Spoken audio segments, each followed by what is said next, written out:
نحمده ونصلي على رسوله الكريم اما بعد فاعوذ باللہ من الشیطان الرجیم بسم اللہ الرحمن الرحیم۔ نیت کے مسائل۔ اعمال کے اجر و ثواب کا دار و مدار نیت پر ہے۔ عن عمر بن الخطاب رضی اللہ عنہ قال سمعت رسول اللہ صلی اللہ علیہ وسلم یقول انما الاعمال بالنیات وانما لكل امرئ ما نوى فمن كانت هجرته الى دنیا يصيبها او الى امرأة ينكحها فهجرته الى ما هاجر الیہ، رواہ البخاری۔ حضرت عمر بن خطاب رضی اللہ عنہ کہتے ہیں، میں نے رسول اللہ صلی اللہ علیہ وسلم کو فرماتے ہوئے سنا، اعمال کا دار و مدار نیتوں پر ہے، ہر شخص کو اس کی نیت کے مطابق بدلہ ملے گا۔ جس نے دنیا حاصل کرنے کے لیے ہجرت کی اسے صرف دنیا ہی ملے گی، ہجرت کا ثواب نہیں، اور جس نے کسی عورت سے نکاح کے لیے ہجرت کی اسے بس عورت ہی ملے گی، ہجرت کا ثواب نہیں۔ اسے بخاری نے روایت کیا ہے۔ یعنی ہر انسان جو کچھ بھی کرتا ہے بظاہر وہ کتنا ہی اچھا، کتنا ہی بڑا اور کتنا ہی نیک عمل کیوں نہ نظر آتا ہو، لیکن اگر اس کے پیچھے مقصد اور ہے، غرض کچھ اور ہے، نیت کچھ اور ہے، تو بظاہر کیا وہ عمل فائدہ نہ دے گا جب تک کہ وہ کام اللہ کے لیے نہ ہو اور درست مقصد کے لیے نہ ہو، آخرت کے لیے نہ ہو۔ اسی طرح عبادات میں بھی نیت کاؤنٹ ہوگی۔ اگر کوئی ویسے ہی سارا دن بھوکا پیاسا رہتا ہے تو اس کے بھوک پیاس کا اسے کوئی اجر یا صلہ یا بدلہ نہ ملے گا۔ تو خواہ وضو کرنا ہو یا نماز پڑھنا ہو یا زکوٰۃ دینا ہو یا حج کرنا ہو یا پھر روزہ رکھنا ہو، ہر عمل کے پیچھے نیت کرنا ضروری ہے۔ دکھاوے کا روزہ شرک ہے۔ ان شداد ابن اوس رضی اللہ عنہ قال سمعت رسول اللہ صلی اللہ علیہ وسلم یقول من صلی یرائی فقد اشرک ومن صام یرائی فقد اشرک ومن تصدق یرائی فقد اشرک، رواہ احمد۔ حضرت شداد بن اوس رضی اللہ عنہ کہتے ہیں، میں نے رسول اللہ صلی اللہ علیہ وسلم کو فرماتے ہوئے سنا ہے، جس نے دکھاوے کی نماز پڑھی اس نے شرک کیا، جس نے دکھاوے کا روزہ رکھا اس نے شرک کیا، جس نے دکھاوے کے لیے صدقہ کیا اس نے شرک کیا۔ اسے احمد نے روایت کیا ہے۔ روزے کی نیت دل کے ارادے سے ہے۔ مروجہ الفاظ وبصوم غد نویت سنت سے ثابت نہیں، کیونکہ نیت زبان پر نہیں ہوتی، نیت دل میں ہوتی ہے، اور روزے کی نیت کے لیے کوئی بھی الفاظ نبی صلی اللہ علیہ وسلم سے ثابت نہیں ہے۔ فرض روزے کی نیت فجر سے پہلے کرنا ضروری ہے، یہ بہت اہم بات ہے۔ فرض روزے کی نیت فجر سے پہلے کرنا ضروری ہے۔ ان حفصہ رضی اللہ عنہا ان النبی صلی اللہ علیہ وسلم قال من لم یجمع الصیام قبل الفجر فلا صیام له، رواہ ابو داؤد والترمذی۔ حضرت حفصہ رضی اللہ عنہا سے روایت ہے، نبی اکرم صلی اللہ علیہ وسلم نے فرمایا، جس نے فجر سے پہلے روزے کی نیت نہ کی اس کا روزہ نہیں۔ اسے ابو داؤد اور ترمذی نے روایت کیا ہے۔ جیسے بعض اوقات لوگ کیا کرتے ہیں کہ اچھا ابھی تو میں پاک نہیں ہوں، شاید 10 بجے تک ہو جاؤں تو پھر میں روزے کی نیت کر لوں گی، تو ایسا نہیں ہوتا۔ روزہ اپنے وقت پر ہی شروع ہوتا ہے، تاخیر سے نہیں۔ ہاں، نفلی روزے میں نیت میں تاخیر ہو سکتی ہے، اور یہ فرق ہے فرض اور نفل روزے میں۔ نفلی روزے کی نیت دن میں زوال سے پہلے کسی بھی وقت کی جا سکتی ہے، اسی طرح نفلی روزہ کسی وقت کسی وجہ سے بھی توڑا جا سکتا ہے۔ عن عائشہ ام المؤمنین رضی اللہ عنہا قالت دخل علی النبی صلی اللہ علیہ وسلم ذات یوم فقال هل عندکم شیء فقلنا لا قال فانی اذن صائم ثم اتانا یوما آخر فقلنا یا رسول اللہ اہدی لنا حیث فقال ارینیہ فلقد اصبحت صائما فاکل، رواہ مسلم۔ ام المومنین حضرت عائشہ رضی اللہ عنہا سے روایت ہے کہ ایک دن نبی اکرم صلی اللہ علیہ وسلم میرے گھر تشریف لائے اور پوچھا، کیا تمہارے پاس کچھ کھانے کو ہے؟ ہم نے کہا نہیں۔ نبی اکرم صلی اللہ علیہ وسلم نے فرمایا، اچھا تو پھر میرا روزہ ہے، اور یہ دن کا وقت تھا، یعنی صبح سے آپ نے کچھ نہیں کھایا تھا، یعنی صبح فجر سے پہلے نہیں نیت کی بلکہ دن میں نیت کی۔ کسی اور دن پھر نبی اکرم صلی اللہ علیہ وسلم ہمارے گھر تشریف لائے، میں نے عرض کیا، یا رسول اللہ صلی اللہ علیہ وسلم حیث یعنی حلوہ تحفے میں آیا ہے۔ رسول اللہ صلی اللہ علیہ وسلم نے فرمایا تو لاؤ۔ میں صبح سے روزے سے تھا اور آپ نے دن میں اس کو کھول دیا۔ یعنی اگر نفلی روزے سے ہو انسان اور کوئی بھی وجہ ہو یا کوئی بھی وقت ہو، زوال سے پہلے زوال کے بعد، تو اس کو کھولا جا سکتا ہے۔ مثلا آپ نے روزہ رکھا ہوا ہے، آپ کسی کے گھر گئے، وہ آپ کو کھانے کے لیے کہتے ہیں، اور اب آپ ظاہر نہیں کرنا چاہتے کہ آپ نے روزہ رکھا تھا اور آپ نفلی روزے رکھتے ہیں، تو آپ کھانے میں شریک ہو جائیں اور روزہ کھول دیں۔ ایسا کیا جا سکتا ہے، ایسا کرنا گناہ نہیں۔ لیکن رمضان کا روزہ جو ہے اسے آپ اس طرح نہ توڑ سکتے ہیں اور نہ ہی اس میں تاخیر کر سکتے ہیں۔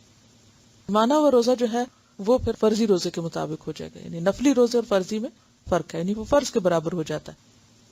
پھر اسی طرح آپ دیکھیے امام احمد کہتے ہیں کہ سارے مہینے کے روزوں کی کٹھی نیت بھی آپ کر سکتے ہیں۔ جیسے رمضان شروع ہوا تو آپ کیا نیت کرتے ہیں کہ میں پورے روزے رکھوں، تو گویا آپ اگر ہر روز صبح سویرے اٹھ کے یہ نہیں کہتے کہ میں آج روزہ رکھ رہا ہوں، تو آپ کا سحری کے وقت اٹھنا جو ہے وہ کس ارادے سے اٹھنا ہے۔ رات جب آپ سوچ کے سوتے ہیں کہ مجھے اتنے بجے اٹھنا ہے، 5 بجے اٹھنا ہے، تو وہ آپ عام طور پہ اگر نہیں اٹھتے تو کس لیے اٹھ رہے ہیں؟ سحری کے لیے۔ تو یہ سحری کے لیے اٹھنا بھی دراصل کیا ہے؟ آپ کی نیت ہے، اور نیت جو ہے وہ دل کے ارادے کا نام ہے۔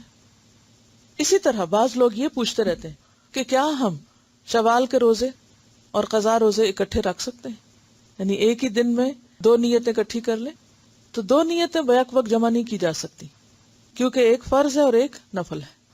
فرض روزہ اس کی نیت آپ کو سحری سے پہلے کرنی ہوگی، یعنی فرض روزہ خواہ آپ رمضان میں رکھ رہے ہیں یا آپ قضا رکھ رہے ہیں یا آپ نے کوئی نظر مانی تھی اور وہ روزہ رکھ رہے ہیں، ان سب کو آپ کو یعنی وقت شروع ہونے سے پہلے آپ کو نیت کرنی ہے، ٹھیک ہے۔ اب آپ شوال میں روزے رکھ رہے ہیں، تو آپ کیا چاہتے ہیں کہ آپ کے یا تو شوال کے روزے ہوں یا پھر قضا، تو آپ یہ بھی کر سکتے ہیں کہ پہلے شوال کے رکھ لیں اور بعد میں قضا روزے پورے کر لیں، اور یہ بھی کر سکتے ہیں کہ پہلے قضا روزے جو فرض ہے آپ کے اوپر اس کو پہلے ادا کر لیں، اور باقی اگر مہینے میں مزید مہلت مل جاتی تو آپ شوال کے روزے رکھ لیں۔ لیکن یہ نہیں ہو سکتا کہ آپ شوال کے روزے کی نیت سے بھی روزہ رکھیں اور اسی روزے کے اندر قضا کی نیت بھی کر لیں۔ بالکل اسی طرح جیسے آپ یہ نہیں کر سکتے کہ مثلاً آپ 4 رکعت ظہر کے وقت شروع کریں اور کہیں سنت اور فرض دونوں کی نیت اکٹھی اور اللہ اکبر، یہ نہیں آپ کر سکتے، یا 5 کی اکٹھی، یعنی دن میں جتنے بھی 4 فرض ہیں، ظہر عصر عشاء سب کے فرض میں اکٹھے کر رہی ہیں، یہ نہیں ہو سکتے۔ ہر نماز کے لیے اس کے وقت پر الگ طور پر فرض کی، الگ طور پر سنت کی، الگ طور پر نفل کی نیت کرنا ہوگی۔ اسی طرح جب آپ فرض روزہ رکھیں تو اس میں کوئی اور نہیں شامل کر سکتے، وہ صرف وہی روزہ ہوگا، خواہ آپ شوال میں رکھیں یا شعبان میں رکھیں۔ کہنے کا مطلب آپ کا یہ ہے کہ بجائے آپ کسی اور دن فرضی روزہ رکھیں، آپ منڈے کو اگر رکھیں تو شاید ثواب زیادہ ہو، کیونکہ نبی صلی اللہ علیہ وسلم عموماً سوموار کے دن اور جمعرات کے دن روزہ رکھتے تھے، یا یہ کہ مہینے کے جو 3 روشن دن ہیں، ایام 20 جن کو کہا جاتا ہے، یعنی 13، 14 اور 15 کے جو دن ہیں جب فل مون ہوتا ہے ایک طرح سے، تو ان دنوں میں آپ صلی اللہ علیہ وسلم روزہ رکھا کرتے تھے۔ تو ہاں آپ ان دنوں میں بھی رکھ سکتے، لیکن یہ بھی لازم نہیں کہ انہی میں رکھیں گے تو ثواب زیادہ ہوگا، وہ تو نفلی روزوں کے لیے اگین رکھ لیں تب بھی ٹھیک ہے، اور اگر اس کے علاوہ کسی اور دن میں رکھیں تو خود فرضی روزے کے ادا کرنے کا ثواب بھی بہت ہے، خواہ وہ آپ کسی خاص دن رکھیں یا کسی بھی دن رکھیں۔ تو اس لیے چیزوں کو مکس اپ نہ کریں، ہر چیز کو اپنی الگ جگہ رہنے دیں۔ السحور والافطار، سحری اور افطاری کے مسائل۔ سحری کھانے میں برکت ہے، نیند سے اٹھ جانے کے بعد جان بوجھ کر سحری ترک نہیں کرنی چاہیے۔ عن انس رضی اللہ عنہ قال قال رسول اللہ صلی اللہ علیہ وسلم تسحروا فإن فی السحور برکہ، متفق علیہ۔ حضرت انس رضی اللہ عنہ سے روایت ہے کہ رسول اللہ صلی اللہ علیہ وسلم نے فرمایا سحری کھاؤ کیونکہ سحری کھانے میں برکت ہے۔ اسے بخاری اور مسلم نے روایت کیا ہے۔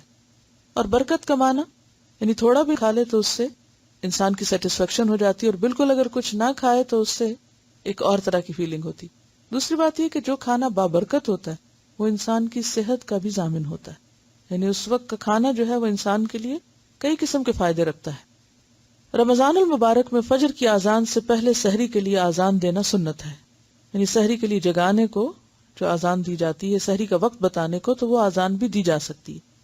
عن عائشہ رضی اللہ عنہا ان بلالا رضی اللہ عنہ کان یؤذن بلیل فقال رسول اللہ صلی اللہ علیہ وسلم کلوا واشربوا حتى يؤذن ابن ام مکتوم فانه لا يؤذن حتى يطلع الفجر، متفق علیہ۔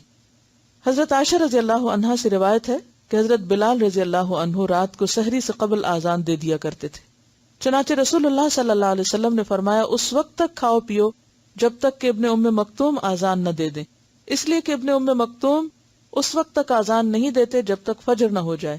اسے بخاری اور مسلم نے روایت کیا. اب بھی اگر آپ سعودی عرب جائیں تو آپ نے دیکھا ہوگا کہ تہجد کی اذان اسے بولتے ہیں عام طور پر، اور وہ کچھ وقت پہلے ہوتی ہے فجر کی اذان سے. اس وقت عموماً لوگ تہجد کے لیے حرم میں جاتے ہیں اور پھر فجر کی اذان ہوتی تو فجر کی نماز پڑھی جاتی ہے، اور ان دو کے درمیان کا وقت عام طور پر سحری کھانے کا وقت ہوتا ہے.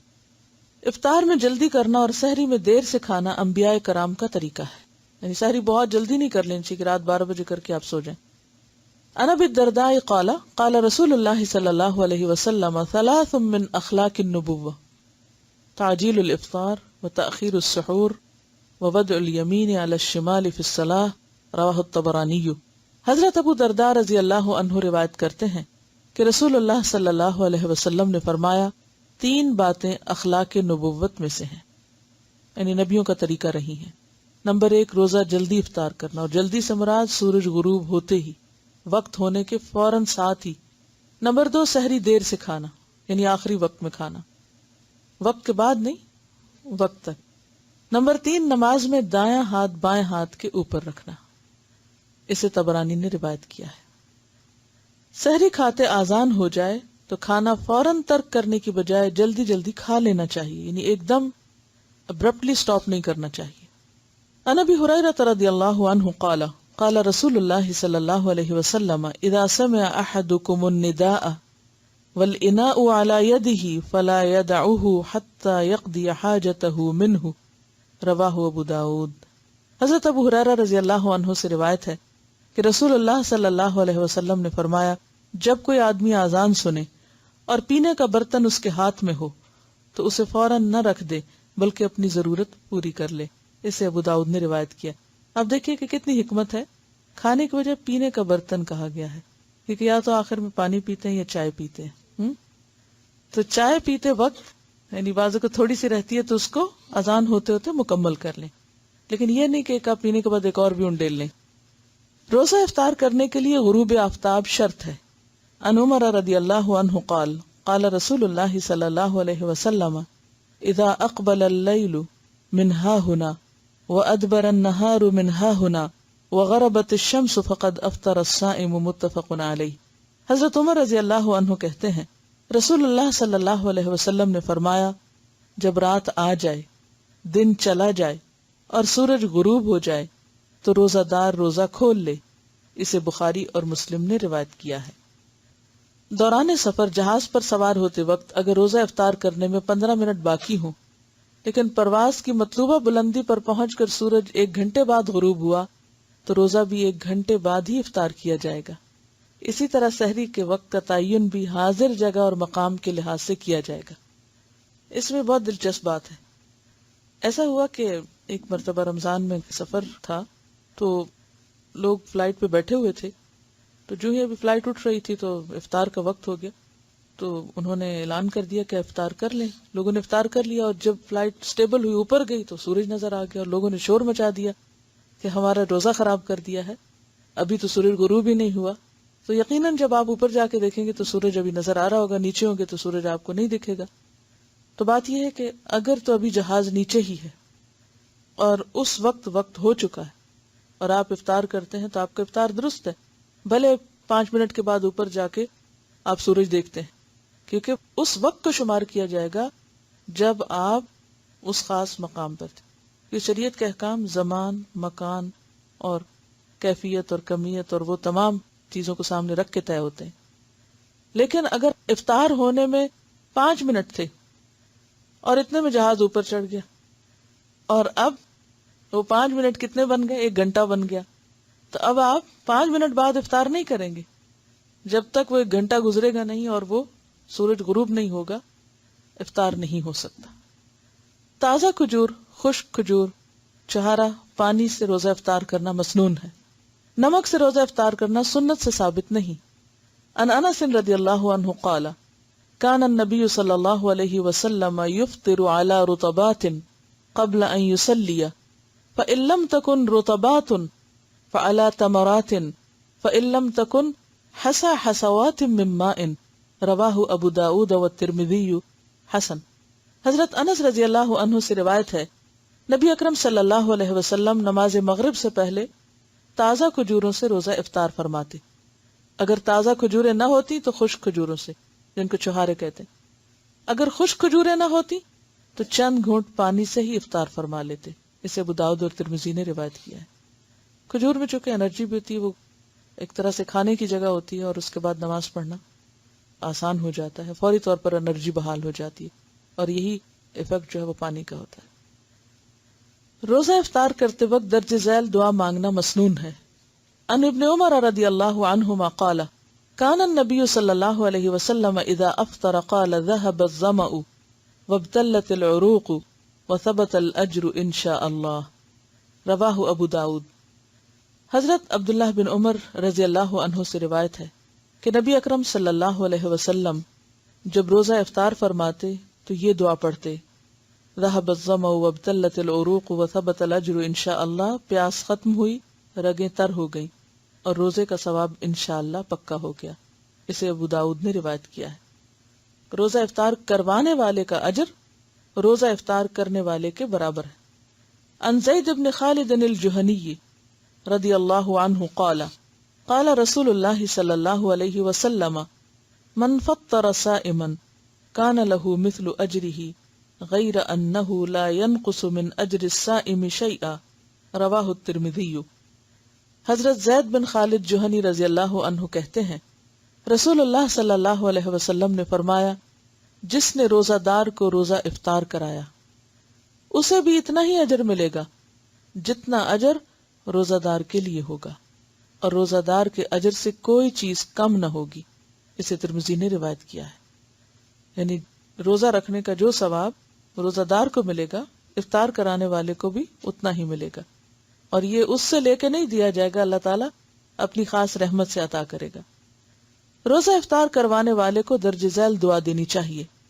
ان انس رضی اللہ عنہ قال کان رسول اللہ صلی اللہ علیہ وسلم اذا افطر عند قوم قال افطر عندکم الصائمون واکل طعامکم الابرار وتنزلت علیکم الملائکۃ، رواہ احمد۔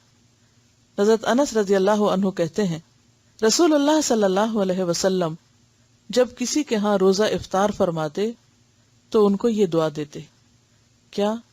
افطر عندکم الصائمون واکل طعامکم الابرار وتنزلت علیکم الملائکہ۔ اس کا ترجمہ ہے، روزہ دار تمہارے ہاں روزہ افطار کرتے رہیں، یعنی آئندہ بھی تمہیں یہ موقع ملتا رہے، نیک لوگ تمہارا کھانا کھاتے رہیں، اور فرشتے تمہارے ہاں نازل ہوتے رہیں، یعنی رحمت لے کر۔ کسی بھی جگہ فرشتوں کا نازل ہونا باعث رحمت ہے، الا یہ کہ کوئی مجرم قوم ہو۔ اسے احمد نے روایت کیا ہے۔ اس کا یہ مطلب نہیں کہ باری باری افطاریاں ہی کرائی جائیں تو تب یہ ثواب ہو سکتا ہے۔ آپ ایک کھجور سے، ایک گھونٹ پانی سے بھی کسی کا روزہ کھلوا دیتے ہیں تو اس سے بھی یہ ثواب ہوتا ہے۔ بعض اوقات ایک کام بظاہر ٹھیک نظر آ رہا ہوتا ہے لیکن اس کا نتیجہ درست نہیں ہوتا، تو ہمیشہ نتیجے کو دیکھ کر کام کا آغاز کریں۔ اگر افطار کرانے کا ثواب بہت زیادہ ہے تو دوسری طرف اس چیز کو بھی ذہن میں رکھیں کہ یہ نہیں کہ سارا دن آپ اتنے ہلاک ہو جائیں کہ پھر آپ اپنی تراویح بھی چھوڑ دیں اور اگلے دن کی سحری بھی خطرے میں پڑ جائے اور نمازیں بھی آپ کی جلدی جلدی ہوں۔ تو ایک نیکی کرتے وقت دوسری نیکیوں کو ختم نہیں کرنا، بلکہ ہر کام اعتدال کے ساتھ۔ صلاۃ التراویح، نماز تراویح کے مسائل۔ نماز تراویح گزشتہ صغیرہ گناہوں کی مغفرت کا ذریعہ ہے۔ عن ابی ہریرہ رضی اللہ عنہ ان رسول اللہ صلی اللہ علیہ وسلم قال من قام رمضان ایمانا واحتسابا غفر له ما تقدم من ذنبه، رواہ البخاری۔ حضرت ابو ہریرہ رضی اللہ عنہ سے روایت ہے کہ رسول اللہ صلی اللہ علیہ وسلم نے فرمایا، جس نے ایمان کے ساتھ اور ثواب کی نیت سے رمضان میں قیام کیا اس کے گزشتہ سارے گناہ معاف کر دیے جائیں گے۔ اسے بخاری نے روایت کیا ہے۔ قیام رمضان یا نماز تراویح باقی مہینوں میں تہجد یا قیام اللیل کا دوسرا نام ہے، یعنی یہ تینوں چیزیں دراصل ایک ہی نماز کے مختلف نام ہیں، قیام اللیل یا تہجد یا تراویح۔ نماز تراویح یا تہجد کی مسنون رکعتیں 8 ہیں، لیکن غیر مسنون رکعتوں کی کوئی حد نہیں، جو جتنی چاہے پڑھے، اس لیے جھگڑے کی ضرورت نہیں۔ عن ابی سلمۃ ابن عبد الرحمن رضی اللہ عنہ انہ سأل عائشہ رضی اللہ عنہا کیف كانت صلاة رسول اللہ صلی اللہ علیہ وسلم فی رمضان فقالت ما كان يزيد في رمضان ولا في غيره على 11 ركعة يصلي 4 فلا تسأل عن حسنهن وطولهن ثم يصلي 4 فلا تسأل عن حسنهن وطولهن ثم يصلي 3 متفق علیہ۔ حضرت ابو سلمہ بن عبد الرحمن رضی اللہ عنہ نے حضرت عائشہ سے پوچھا رسول اللہ صلی اللہ علیہ وسلم کی رمضان کی رات کی نماز کیسی ہوتی تھی؟ حضرت عائشہ نے جواب دیا رسول اللہ صلی اللہ علیہ وسلم رمضان میں رات کی نماز یعنی تراویح یا غیر رمضان کی رات کی نماز 11 رکعتوں سے زیادہ نہ پڑھتے تھے۔ 4 رکعتیں پڑھتے اور ان کے طول اور حسن کا کیا کہنا، بہت طویل رکعتیں ہوتی اور بہت خوبصورت انداز میں، یعنی ہر چیز کا حق ادا کرتے ہوئے۔ پھر 4 رکعتیں پڑھتے جن کے طول اور حسن کا کیا کہنا، پھر 3 رکعت وتر ادا فرماتے۔ اسے بخاری اور مسلم نے روایت کیا ہے۔ یعنی اصل چیز جو ہے وہ گنتی کا زیادہ ہونا نہیں، بلکہ اصل چیز خشوع و خضوع ہے اور طوالت ہے۔ آپ اتنا طویل قیام کرتے کہ آپ کے پاؤں سوج جاتے تھے۔ نماز تراویح کا وقت عشاء کے بعد سے لے کر طلوع فجر تک ہے۔ نماز تراویح 2 رکعت پڑھنا افضل ہے۔ وتر کی 1 رکعت الگ پڑھنی بھی مسنون ہے۔ عن عائشہ رضی اللہ عنہا قالت کان النبی صلی اللہ علیہ وسلم یصلی فیما بین ان یفرغ من صلاة العشاء الى الفجر 11 رکعتا یسلم بین کل رکعتین ویوتر بواحدۃ متفق علیہ۔ حضرت عائشہ رضی اللہ عنہا سے روایت ہے کہ نبی اکرم صلی اللہ علیہ وسلم نماز عشاء اور نماز فجر کے درمیان 11 رکعتیں نماز ادا فرماتے، ہر 2 رکعت کے بعد سلام پھیرتے اور پھر ساری نماز کو 1 رکعت سے وتر بناتے، یعنی وتر کی 2 رکعتیں ہلکی ہوتی تھی، ان پہ سلام پھیر کے پھر کھڑے ہو کے 1 اور پڑھ لیتے۔ رسول اللہ صلی اللہ علیہ وسلم نے صحابہ کرام کو صرف 3 دن نماز تراویح باجماعت پڑھائی، صرف 3 دن نماز تراویح باجماعت پڑھائی۔ خواتین نماز تراویح مسجد میں جا کر ادا کر سکتی ہیں۔ عن ابی ذر قال صمنا مع رسول اللہ صلی اللہ علیہ وسلم فلم يصل بنا حتى بقي 7 من الشهر فقام بنا حتى ذهب ثلث الليل ثم لم يقم بنا في 6 وقام بنا في 5 حتى ذهب شطر الليل فقلنا يا رسول الله صلى الله عليه وسلم لو نفلتنا بقية ليلتنا هذه فقال إنه من قام مع الإمام حتى ينصرف كتب له قيام ليلة ثم لم يصل بنا حتى بقي 3 من الشهر فصلى بنا في 3 ودعا أهله ونساءه فقام بنا حتى تخوفنا الفلاح قلت له وما الفلاح قال السحور رواه الترمذی۔ حضرت ابو ذر رضی اللہ عنہ سے مروی ہے، انہوں نے کہا ہم نے رسول اللہ صلی اللہ علیہ وسلم کے ساتھ روزے رکھے، نبی اکرم صلی اللہ علیہ وسلم نے ہمیں تراویح کی نماز نہیں پڑھائی یہاں تک کہ رمضان کے 7 دن باقی رہ گئے۔ 23ویں رات کی 1/3 گزر جانے پر نبی اکرم صلی اللہ علیہ وسلم نے ہمیں نماز تراویح پڑھائی۔ کب پڑھائی؟ 1/3 رات گزرنے پر۔ پھر رسول اللہ صلی اللہ علیہ وسلم نے 24ویں شب کو نماز تراویح نہیں پڑھائی، 25ویں شب آدھی رات گزر جانے پر نماز تراویح پڑھائی۔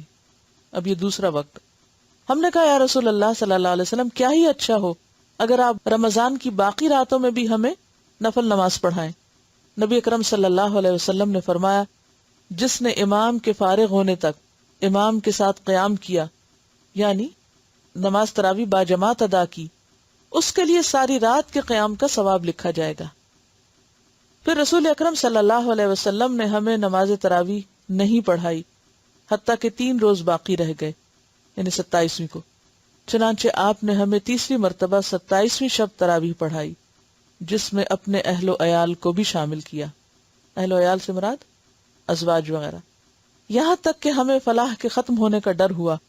میں نے ابو ذر سے پوچھا فلاح کیا ہے؟ ابو ذر نے جواب دیا سحری۔ یعنی اتنی دیر تک پڑھائی کہ یوں لگتا تھا جیسے فجر ہونے لگی ہے، طویل قیام کرایا. اسے ترمذی نے روایت کیا ہے. تو اس سے کیا پتہ چلتا ہے کہ اول رات بھی آپ پڑھ سکتے ہیں، آدھی رات کو بھی پڑھ سکتے ہیں، اور آخری حصے میں بھی پڑھ سکتے ہیں. جو ہمارے ہاں اول رات میں پڑھا دیتے ہیں وہ سہولت کے لیے ہے، کیونکہ سب لوگوں کا پھر دوبارہ مسجد آدھی رات میں آنا یا سویر کو آنا مشکل ہے. 1، 3 یا 5 وتر پڑھنا بھی مسنون ہے. عن ابی ایوب الانصاری رضی اللہ عنہ قال قال رسول اللہ صلی اللہ علیہ وسلم الوتر حق على كل مسلم فمن احب ان يوتر ب5 فليفعل ومن احب ان يوتر ب3 فليفعل ومن احب ان يوتر ب1 فليفعل رواہ ابو داود والنسائی وابن ماجہ. حضرت ابو ایوب انصاری رضی اللہ عنہ کہتے ہیں کہ رسول اللہ صلی اللہ علیہ وسلم نے فرمایا وتر پڑھنا ہر مسلمان کے ذمہ ہے. جو پسند کرے وہ 5 پڑھے، جو پسند کرے وہ 3 پڑھے، جو پسند کرے وہ 1 پڑھے. اسے ابو داود، نسائی اور ابن ماجہ نے روایت کیا. 1 تشہد اور 1 سلام سے 3 وتر پڑھنا مسنون ہے. یعنی 2 طریقے ہیں وتر پڑھنے کے. ایک تو یہ ہے کہ 2 رکعتیں پڑھ کے سلام پھیر کے پھر 1 رکعت پوری پڑھ کے اور پھر سارا اتحیات آخر تک پڑھ کے سلام پھیرا جائے. اور دوسرا کیا ہے 3 رکعتیں ایک ہی اسٹریچ میں بغیر سلام پھیرے. پہلی رکعت میں سورۃ الاعلی، دوسری میں کافرون اور تیسرے میں سورہ اخلاص پڑھنا مسنون ہے.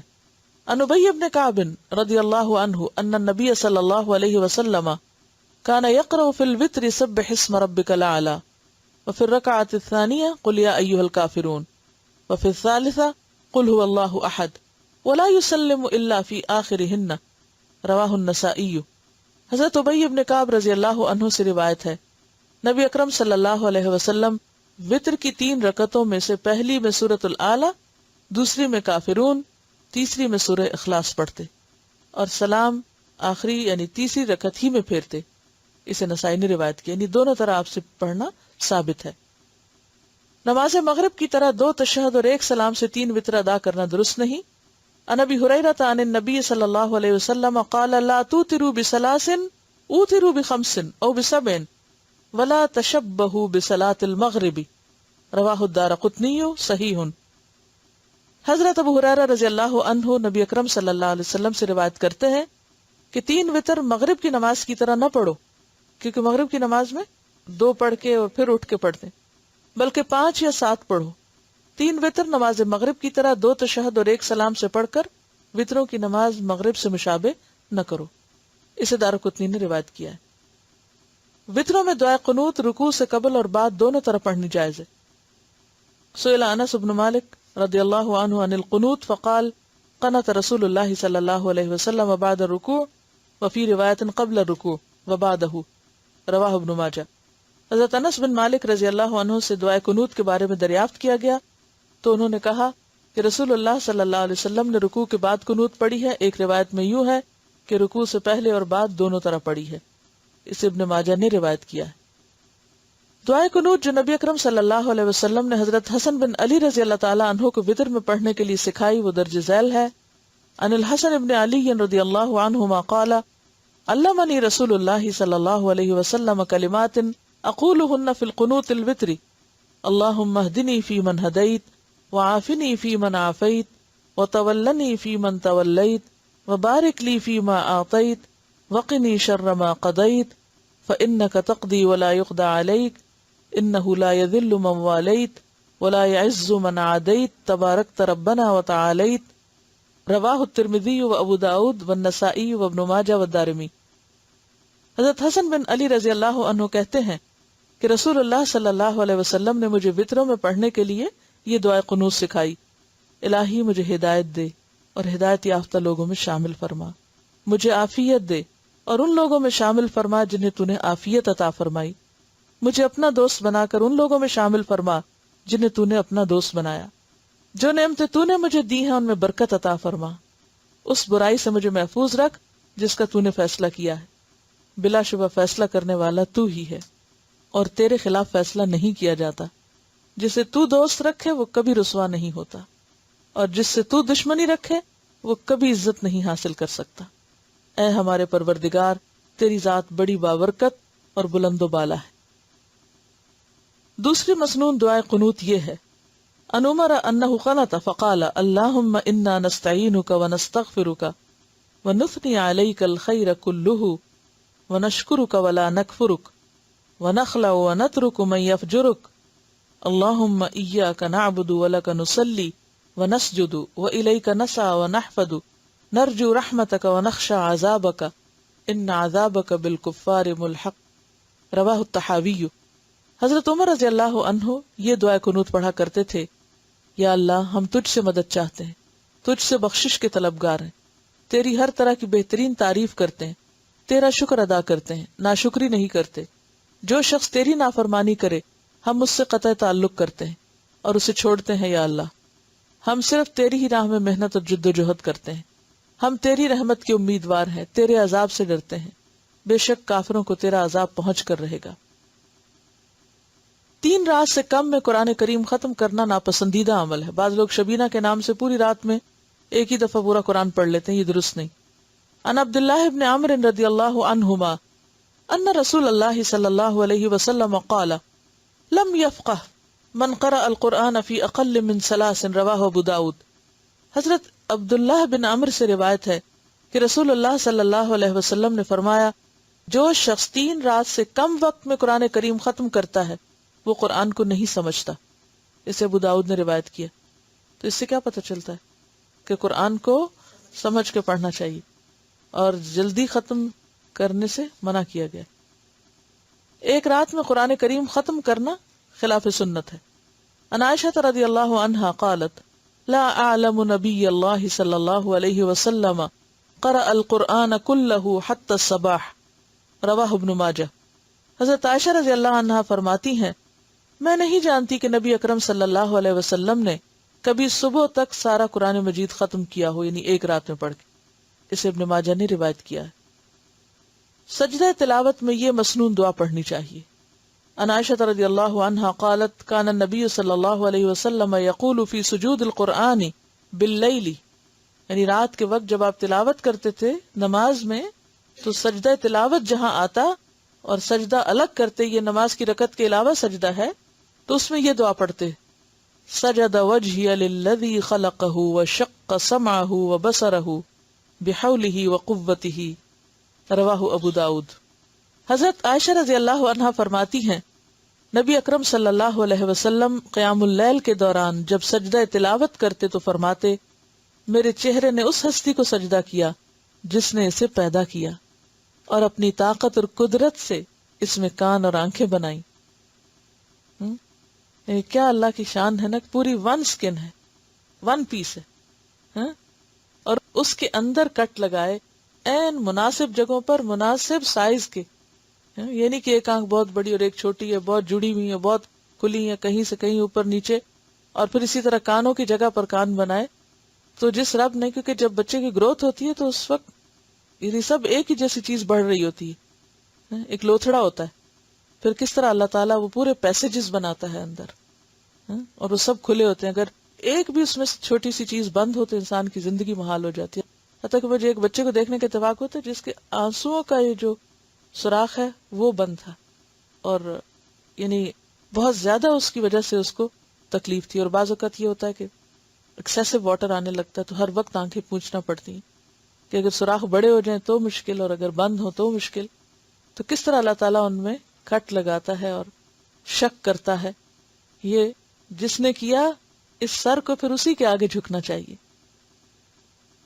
فرض نمازوں کے علاوہ نفل نمازوں میں قرآن کریم سے دیکھ کر تلاوت کرنا جائز ہے۔ کانت عائشہ رضی اللہ عنہا یؤمھا عبدھا ذکوان من المصحف، رواہ البخاری۔ حضرت عائشہ رضی اللہ تعالیٰ عنہ کے غلام ذکوان قرآن کریم سے دیکھ کر نماز پڑھایا کرتے تھے، اسے بخاری نے روایت کیا ہے۔ صرف خود نہیں پڑھتے تھے بلکہ پڑھاتے بھی تھے۔ اب اس کا یہ مطلب نہیں کہ سب حفظ بند کرتے یا حفظ کرنا چھوڑ دیں اور صرف آسان طریقہ اختیار کر لیں، یعنی حفظ کرنے والے حفظ کریں، لیکن پاسبل نہیں کہ ہر جگہ حافظ موجود ہو، تو پھر ایسے میں تو قرآن پاک نماز انسان پڑھ ہی نہیں سکتا۔ تو یہ چیز چونکہ صحابہ کے سامنے ہوئی اور کسی نے اس کو رد نہیں کیا، اس کا انکار نہیں کیا، منع نہیں کیا، ناپسند نہیں کیا، تو اس لیے اس کا جواز موجود ہے۔ نفلی عبادت میں جب تک شوق اور رغبت رہے کرتے رہنا چاہیے، تکلیف یا تھکاوٹ محسوس ہو تو چھوڑ دینا چاہیے۔ عبادت میں اعتدال پسندیدہ ہے۔ ان انس قال قال رسول اللہ صلی اللہ علیہ وسلم لیصلی احدکم نشاطہ فاذا فطر فلیقعد، متفق علیہ۔ حضرت انس رضی اللہ عنہ کہتے ہیں رسول اللہ صلی اللہ علیہ وسلم نے فرمایا، نفل نماز اپنی طبیعت کی خوشی اور شوق کے مطابق پڑھو، جب طبیعت تھک جائے تو بیٹھ جاؤ، یعنی پھر بیٹھ کے بھی پڑھ سکتے ہیں یا پھر تھوڑا بریک بھی لے سکتے ہیں۔ اسے بخاری اور مسلم نے روایت کیا۔ آپ نے دیکھا ہوگا کہ شروع کے 1-2 دن مشکل ہوتے ہیں، پھر مزہ آنے لگتا ہے۔